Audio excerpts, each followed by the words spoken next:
कौने रंगाया है दुलरुआ बाबाओ काका। कौने रंग तोरो जेठा भाई है। कौने रंग यारे दुलरुआ बाबाओ काका। कौने रंग तोरो जेठा भाई है। कौने रंग यारे दुलरुआ तोरो बहिनोइया।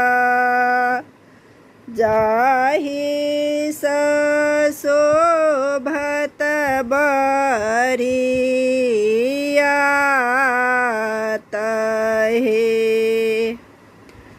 कौने रंग या हे दुलरुआ तोरो बहिनोइया।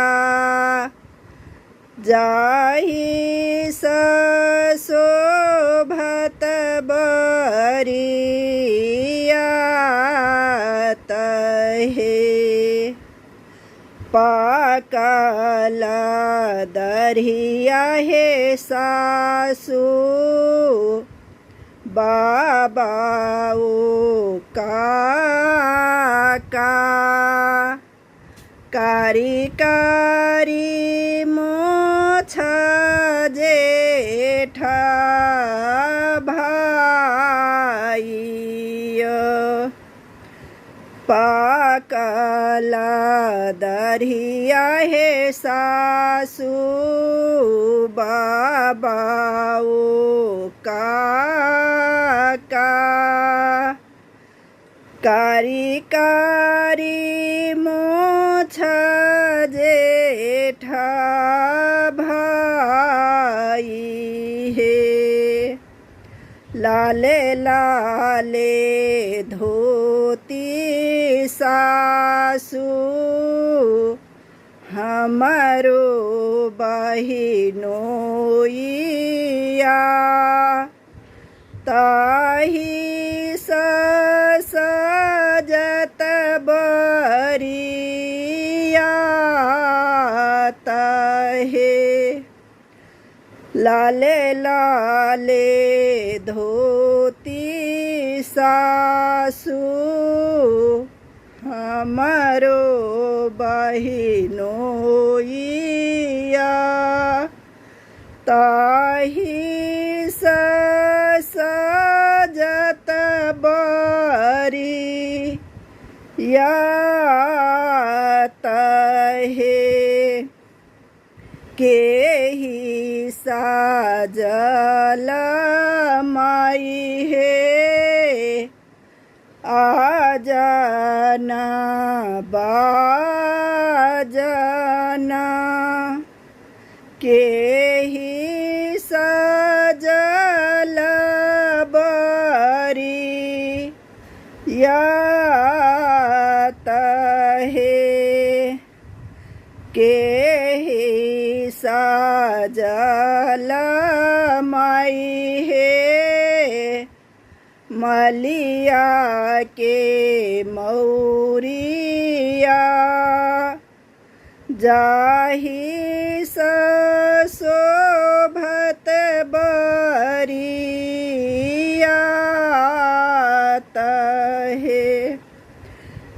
केहि साजल माई है आजना बाजना। केहि सजल बरिया तहे। केहि साजल माई है मलिया के मौरिया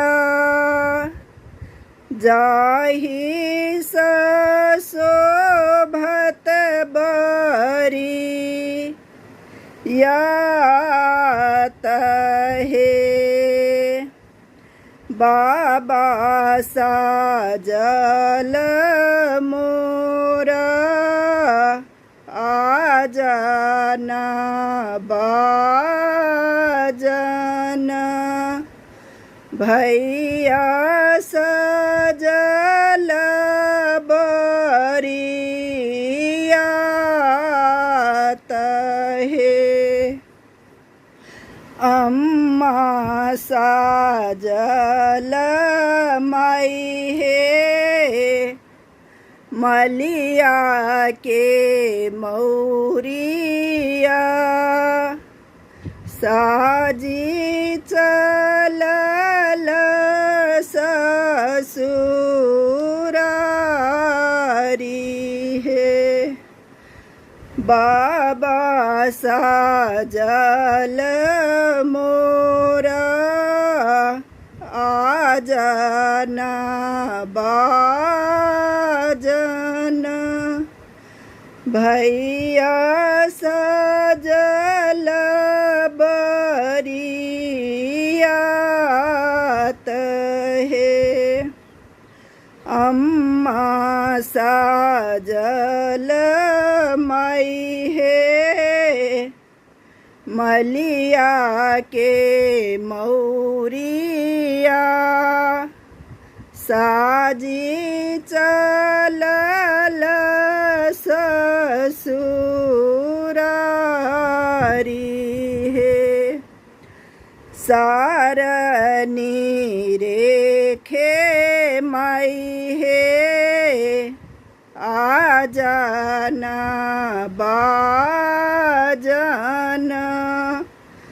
ससुर रेखे बरिया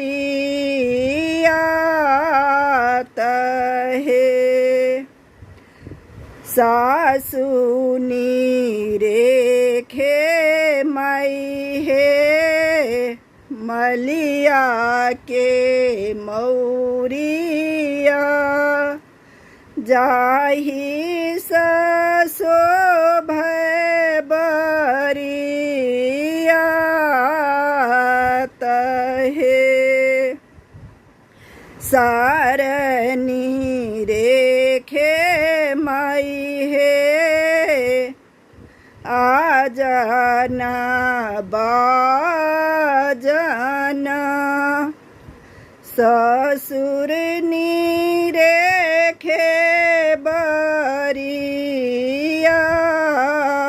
तहे सासुनी रेखे माई हे मलिया के मौरिया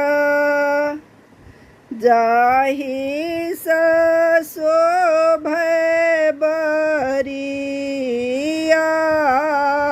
तहे जा तोराया हे सासु मौरी निकलागल करु गए शुभ शुभ बिया हे जाओ तोराया हे सासु मौरी निकलागल करु गए